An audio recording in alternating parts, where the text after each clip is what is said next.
Welcome back, everybody. It's been a long time since I've made a video about Michigan basketball, but there's an important deadline tomorrow, and I figured I needed to make a video today.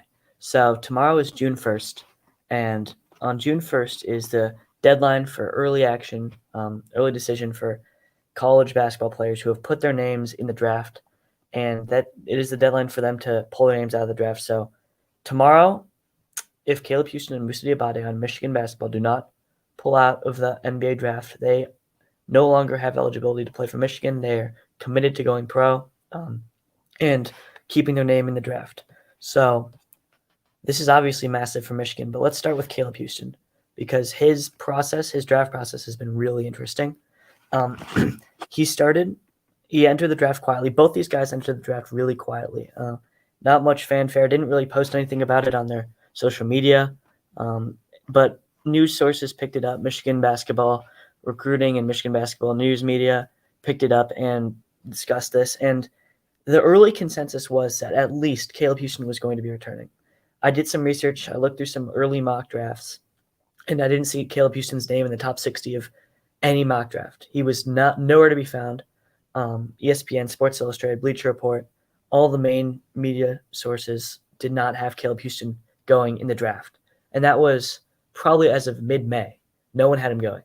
Rumors picked up, gaining speed in May, that Houstan had received a promise from a team. And basically, these rumors stem from the fact that about 60-ish guys get invites to the NBA Combine every year. Caleb Houstan was one of those players to get an invite, meaning he was considered a solid prospect, one that could get drafted. He declined his invite. Some people were confused by that. Some people thought that this was because he had heard what he needed and he was going to come back to Michigan. But a growing number of sources, including ESPN's Jonathan Givney, thought that Caleb Houstan declined his invite because he had received a promise from an NBA team, possibly in the first round, that they would draft him.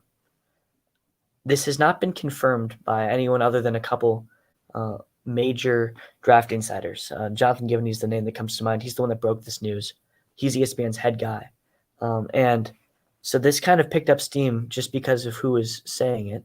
And now the consensus is that Houstan is going to keep his name in the draft and possibly go in the first round. I've seen him as high as number 23.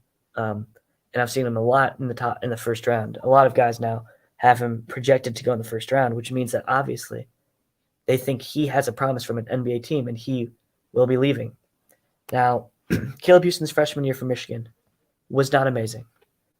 He was a 5-star recruit. He came in with a ton of hype. I mean, Michigan does not land many 5-stars. He was the top guy in the recruiting class. Smooth stroke, good slashing ability, 6'8", 205. He's a real NBA prospect.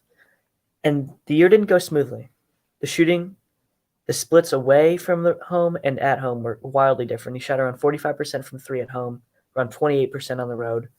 And points per game were wildly inconsistent. He fluctuated between sometimes 15, 20 points per game to games where he scored between 2 to 6. I mean, sometimes his presence was barely felt on the offensive side of the ball, and often it was in a negative way.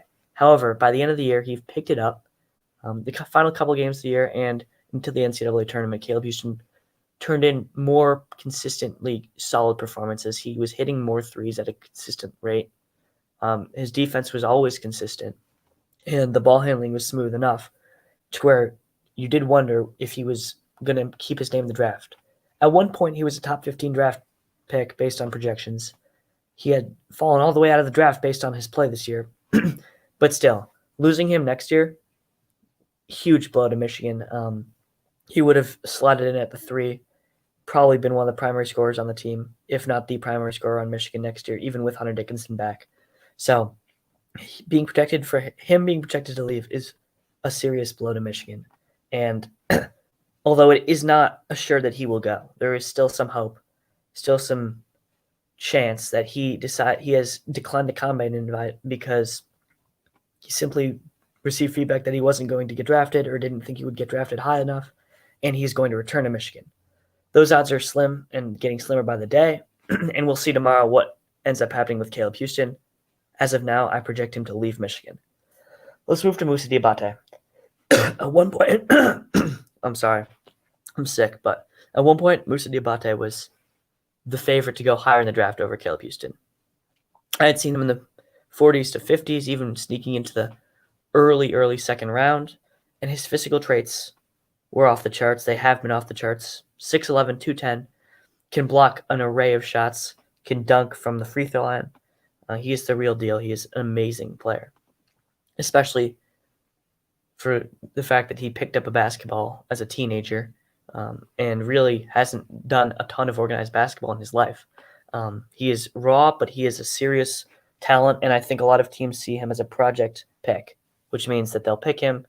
Maybe he'll work in the G League for a couple and eventually possibly be quite good. So he was projected as a second rounder because of that.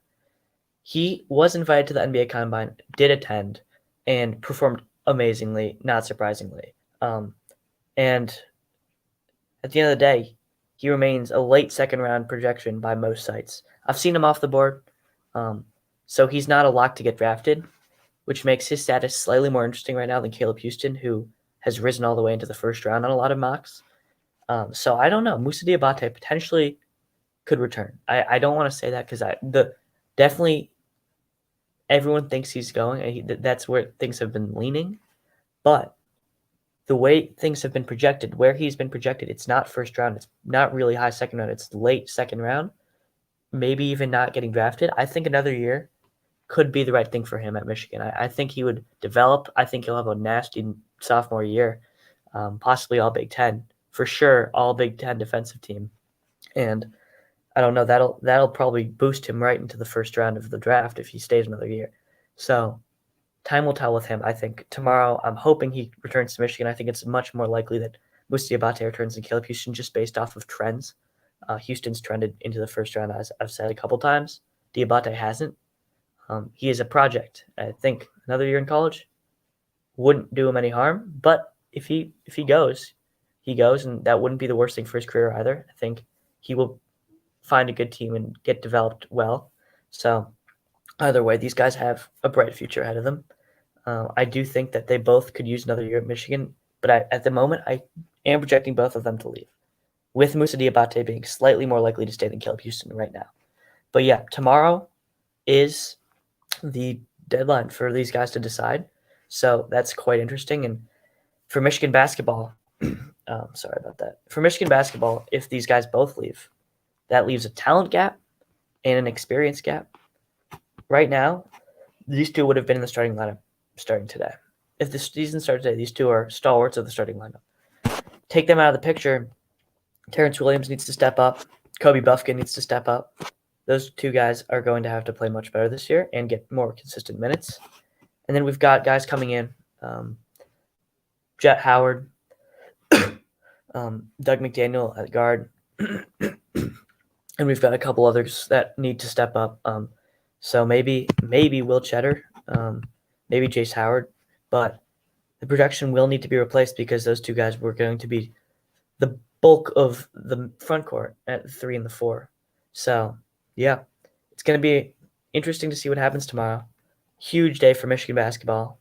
Cross your fingers that they stay, but it's looking unlikely. That's all for today. We can hope for Caleb and we can hope for Moussa.